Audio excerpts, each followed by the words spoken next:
Assalamualaikum, hai, bertemu lagi dalam Dinowo Channel. Okey, so hari ini saya akan tukar rim. Okey, kalau anda tengok sekarang ni adalah rim LC5S yang saya pakai dulu. Okey, dan sekarang ni saya tengah pakai rim 125Z, okey, 6L ataupun bunga lawang ni.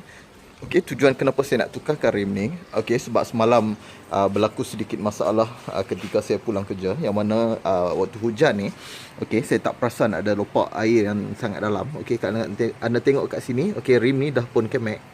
Okey, dan tayar memang kalau anda pump angin memang dah tak masuk lah. Okey, sebab rim ni dah kemek. Okey, so nanti dalam episod yang akan datang saya akan buat tutorial bagaimana kita nak repair rim ni, okey, secara DIY.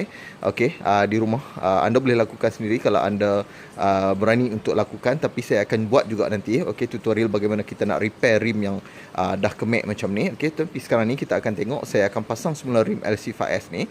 Saya akan kongsikan dengan anda bagaimana cara untuk kita keluarkan bearing, okey, daripada rim, dan kita akan pasang bearing kepada kita punya rim yang baru, iaitu rim LC5S ni. Jom kita tengok.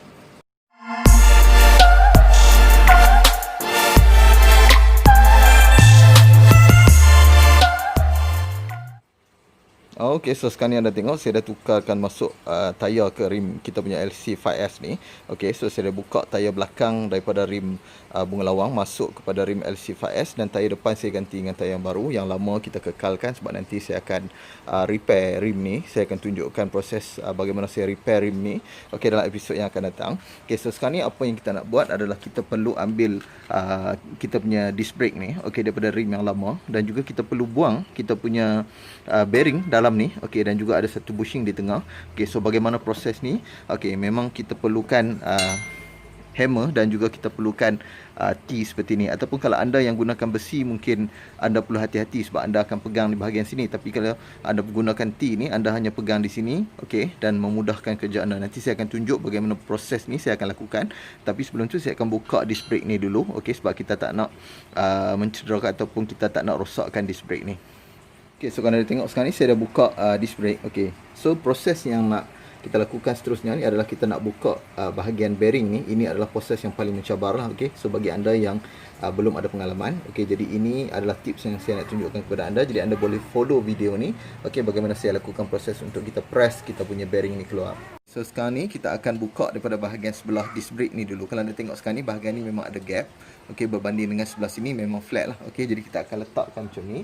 Bahagian hub belah atas dan bahagian disc brake belah bawah. That's why saya kata tadi, kita akan buka disc brake dulu. So, kalau anda tengok sini, ini adalah bahan yang akan kita gunakan, tool yang kita akan gunakan, iaitu T. Okey, so kalau anda tengok kat bahagian tengah ni, terdapat satu bushing, yang mana bushing ni boleh bergerak. Okey, jadi apa yang perlu kita buat sekarang ni adalah kita perlu ketuk. Okey, sehingga bushing ni bergerak ke satu arah yang berbeza. Okey, jadi kalau anda masukkan kita punya T ni, dia akan sangkut pada kita punya bearing. Okey, jadi kalau anda tengok sekarang ni, dia akan sangkut pada bahagian bearing. Jadi bila anda ketuk, bearing anda akan tercabut. Okey, so kalau anda tengok sekarang ni, bearing dah mula keluar. Okey, bearing dah mula keluar daripada dia punya housing. Okey, so kalau tengok di sini, okey, sekarang kita akan tekan lagi. Kalau anda tengok sekarang ni, kita akan tengok di bahagian dalam.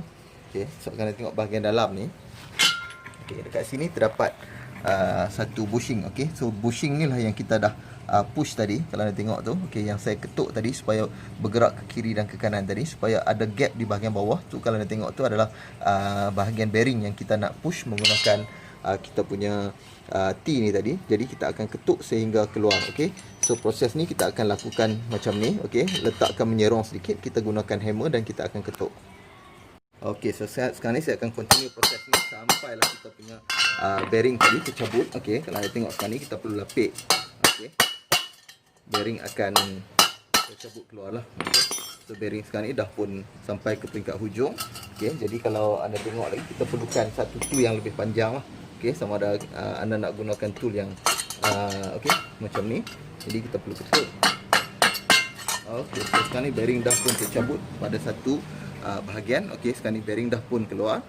Okey, dan sekarang ni adalah bushing di bahagian tengah. Okey, so sekarang ni untuk bahagian sebelah sini lebih mudah lah. Jadi kita akan push dari bahagian sini.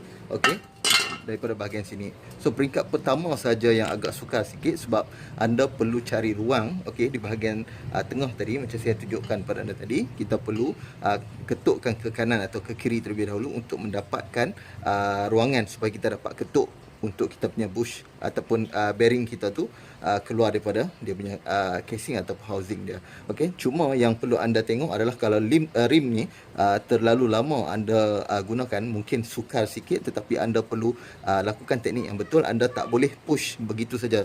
Sebaliknya anda perlu bengkokkan ke kiri atau ke kanan, dan anda perlu ketuk dulu supaya bushing tadi bergerak. Okey, baru senang anda nak lakukan proses untuk press kita punya bearing tu keluar. Okey, so sekarang ni kedua-dua bearing dan juga bush ni dah pun keluar. Sekejap lagi kita akan pasang pada kita punya rim LC5S. Kalau anda tengok yang ni, okey, sekarang ni mungkin ramai yang tak pernah follow video saya sebelum ni. Okey, kalau anda tengok sekarang ni, ini adalah bushing yang kita akan gunakan kalau anda convert kita punya rim ni kepada rim yang lebih kecil, sama ada rim Yamaha, okey, ataupun rim yang lain lah. Tapi kalau anda yang menggunakan rim Yamaha ni, okey, saya menggunakan shaft, Excel shaft Y15. Okey, jadi kod untuk kita punya bearing ni adalah 63012RS. Okey, 63012RS. Ini adalah kod bearing yang kita gunakan untuk bahagian belakang. Okey, jadi anda boleh pilih lah, okey, untuk membeli bearing ini bersesuaian dengan Excel shaft anda dan juga jenis rim yang anda gunakan. Okey, so sekarang ni kita akan pasang balik bearing ni, okey, pada rim LC5S ni. Kalau anda tengok ni, saya akan letakkan macam ni.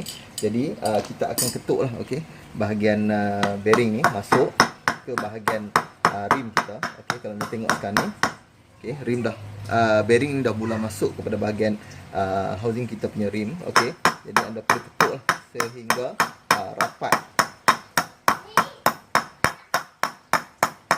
Okey, sekarang ni bearing dah pun rapat. Okey, kalau anda tengok flat pada bahagian ni, untuk sebelah hub ni hanya flat saja. Okey, tetapi untuk bahagian sebelah sini, okey, ini yang anda perlu lakukan dengan betul lah. Jadi anda perlu pastikan, okey, kalau anda yang nak lakukan proses modifikasi, kalau anda tengok sekarang ni, saya masukkan kita punya bushing ni ke bahagian dalam. Okey, bush ni, okey, memang cun-cun saja, okey, rapat dengan bahagian bawah base kita punya housing untuk kita punya bearing ni. Okey, anda tak boleh terlalu panjang dan tak boleh terlalu pendek. Jadi untuk anda yang mungkin nak tahu panjang kita punya bushing ni, anda boleh refer pada video yang saya dah tunjukkan sebelum ni, sebab saya dah ukur dalam video sebelum ni untuk rujukan anda. Okey, jadi sekarang ni kita akan press pada bahagian ni sehingga masuk ke bahagian dalam, dan bahagian ni akan ada gap sedikit, okey, di bahagian atas. Anda tak boleh press masuk sehingga rapat ke bahagian permukaan saja. Kita kena press masuk sampai ke bahagian dalam.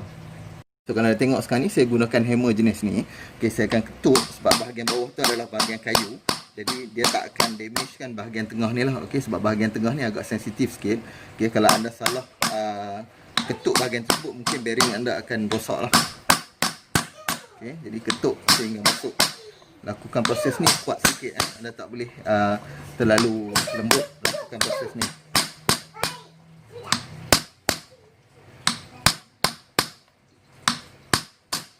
Okey, so kalau anda tengok sekarang ni dah pun masuk sampai rapat ke bahagian dalam, dan bahagian ni ada gap. Okey, so bahagian sebelah disc brake ni akan terdapat gap macam ni. Okey, sekarang ni proses ni dah pun selesai.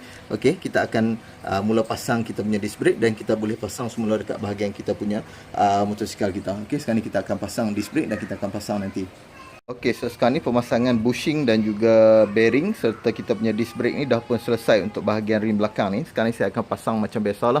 Okey, kita akan masukkan kepada kita punya motosikal. Okey, so kemudian kita akan tengok pada bahagian hadapan.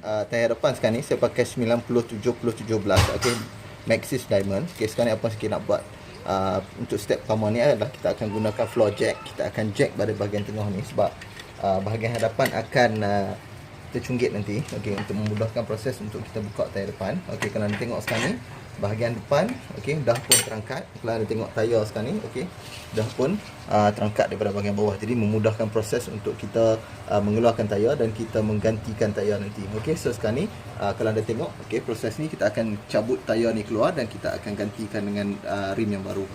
Okey, so kalau anda tengok sekarang ni, saya akan marking pada bahagian yang okey, bengkok ni, sebab bahagian ni nanti kita akan lakukan proses untuk kita repair, okey, rim ni sendiri di rumah, okey, dengan kaedah DIY. Nanti saya akan tunjukkan kepada anda.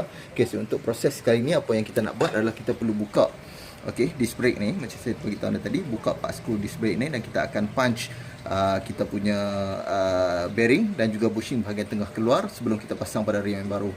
Okey, so sekarang ni saya dah buka disc brake ni. Kalau anda tengok disc brake daripada sini saya dah buka. Okey, sekarang ni kita akan cabut keluar getah ni dulu. Kalau anda tengok sekarang ni, okey, kita dah cabut getah ni keluar. Okey, sekarang ni bahagian dalam ni, ini terdapat satu bearing. Okey, di sini juga terdapat satu bearing yang mana kiri dan kanan. Okey, sekarang ni kita akan punch keluar daripada bahagian sebelah disc brake ni dulu. Jadi kita akan letakkan macam ni. Jadi anda perlu punch macam tadi juga. Okey, kita akan gunakan. Okey, sekarang ni kita akan gunakan T. Okey, dan kita akan letakkan menyerong macam tu. Kita akan ketuk sini dulu supaya bushing bahagian dalam bergerak, okey, ke kiri, dan kemudian kita akan masukkan sehingga terkena pada kita punya bearing. Anda tengok sekarang ni saya akan pegang macam ni, saya akan ketuk dulu, okey, supaya kita punya bushing di bahagian dalam bergerak, okey. Jadi sekarang ni kita akan ketuk, okey, anda tengok sekarang ni. So saya akan lakukan proses ni.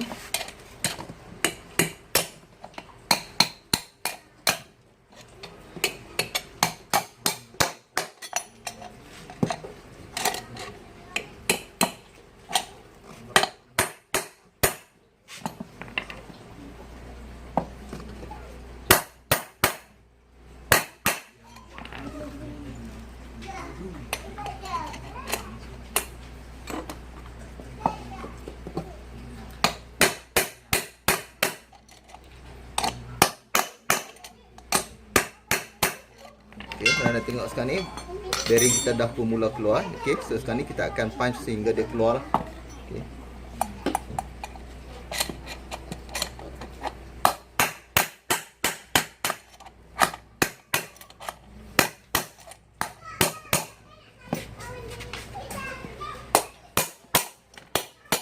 Okey, so sekarang ni bearing kita dah pun keluar. Okey, sekarang ni anda tengok bearing dah pun jatuh. Okey, dan juga bushing ni dah pun keluar. Okey, so tekniknya macam saya tunjukkan pada anda tadi. Okey, anda perlu letakkan sengit, ketuk dan ketuk ke bawah. Alright. Okey, so sekarang ni bahagian yang lagi satu kita akan ketuk.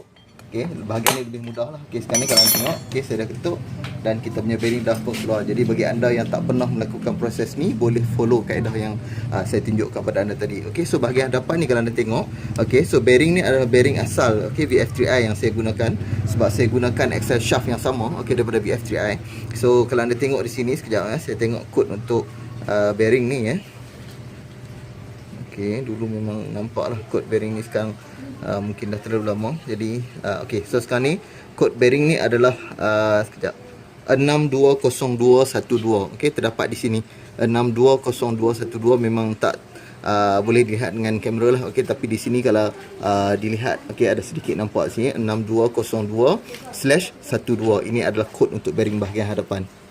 Okey, so proses terakhir ni adalah kita akan masukkan bearing ni, okey, pada rim yang baru iaitu rim LC5S ni. Kita masuk, kita ketukkan saja yang ni, okey, sampai rapat ke bahagian bawah. Okey, semua anda perlu hati-hati dekat, sebab di sini terdapat okey, gigi untuk kita punya gear, speedo gear.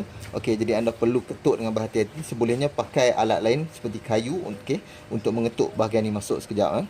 Okey, so sekarang ni saya akan gunakan, okey, so kita punya hammer ni, yang mana hammer ni tadi patah. Okey, so sekarang saya akan ketuk gunakan hammer ni, okey, masuk ke bahagian dalam.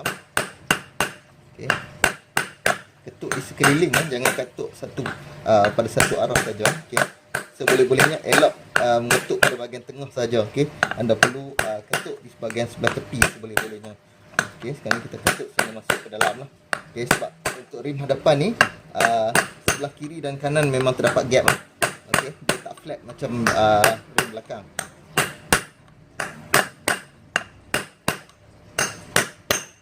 Okey.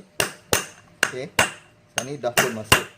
Anda boleh dengar bunyi tadi. Okey, kalau kosong macam tu memang belum masuk habis. Sekarang ni bila anda ketuk bunyi besi ni, okey, kuat dan nyaring, itu menandakan memang dah rapat lah. Okey.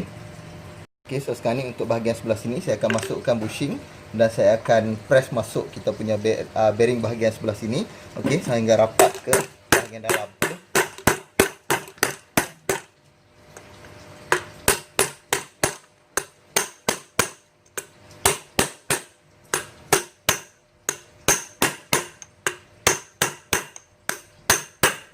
Okey. Okey, sekarang dah pun rapat. Okey, so selesai proses kita pasang bearing dan juga bushing, kita akan terus pasang disc brake dan kita akan masukkan ke bahagian fork hadapan dan selesai proses kita untuk kali ini. A few moments later. Okey, so sekarang pemasangan kita dah pun selesai. So kita nantikan episod yang akan datang yang mana saya akan repair kita punya rim ni, okey, secara DIY. Okey, kita jumpa lagi dalam video yang lain dalam Dino World Channel. Assalamualaikum.